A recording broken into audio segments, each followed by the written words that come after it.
Երևանի քաղաքապետարանը շարունակում է կանաչապատման ծրագրերի իրականացումը։ Այսօր մայրաքաղաքի ամբողջ տարածքում իրականացվում են մշտադալար ծառերի ձմեռային տնկման աշխատանքներ։ Նոր-Նորքի 5-րդ զանգվածում Սուրբ Սարգիս եկեղեցու հարակից այգում մշտադալարների տնկման աշխատանքներին ներկա էր նաև Երևանի քաղաքապետ Տիգրան Ավինյանը։ Կանաչապատման եւ շրջակա միջավայրի պաշտպանության ՀՕԱԿ-ի տնօրեն Արմեն Բեգոյանի խոսքով 2025 թիվը մենք սկսեցինք, եթե հիշում եք, մշտադալարների ձմեռային տնկով ամբողջ քաղաքով մեկ այն ժամանակ 200 եղևնիներ եւ սոճիներ տնկվեցին քաղաքում եւ այս ձմեռային տնկը մշտադալարների համար շատ լավ է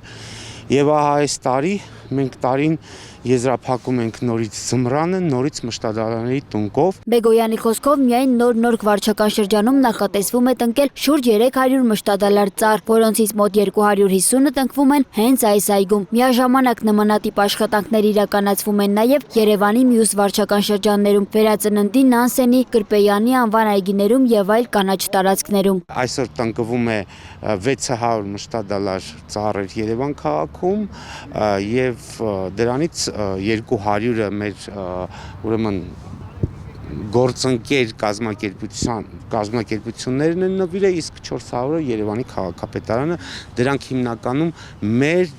տնկարանում աճեցված եղևնիները եւ սոճիներն են։ Խոսելով ընթացիկ տարվա կանաչապատման աշխատանքների արդյունքների մասին, Արմեն Բեգոյանը նշել է, որ գերակշռել են ոչ մշտադալար ծառատեսակների տնկումները, պայմանավորված կանաչ տարածքների վերաձևավորմամբ եւ կենսունակությունը կորցրած ծառերի փոխարինմամբ։ Միայն Նոր-Նորքի այս այգում գարնանը տնկվել է 1500 ծառ։ Միայն կարող եմ ասել, որ տնկվել է մոտ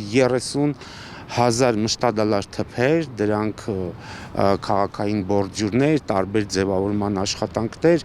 եւ եթե չեմ սխալվում, որտեղ մենք դեռ չենք հաշվել տարվա տվյալները, կարծեմ թե շուրջ 4000-ից 5000 ծառ է տնկվել Երևան քաղաքում, որոնց ինչպես եւ խոստացել էինք, առնվազն 25%-ը կազմում են մշտադալարները։ Բեգոյանն ընդգծել է, որ մշտադալարների տնկումը նպաստելու է նաեւ մայրաքաղաքում օդի աղտոտվածության նվազեցմանը, քանի որ ձմռան կանաչ ֆոնդի մեծ մասը գտնվում է հանգստի փուլում։ Նա հատուկ անդրադարձել է նաեւ տնկումների արդյունավետությանը եւ ռոռոկման համակարգերի կարեւորությանը։ Մինչեւ այս այգին օրինակ տնկ իրականացնելը, այստեղ անցկացվել է շուրջ 6 կիլոմետր ռոռոկման համակարգ եւ այստեղ շատ ավելի կարևոր է այդ նախապատրաստական աշխատանքները, հա, ջուր հասցնել տվյալ տարածքը եւ պետք է նշեմ, որ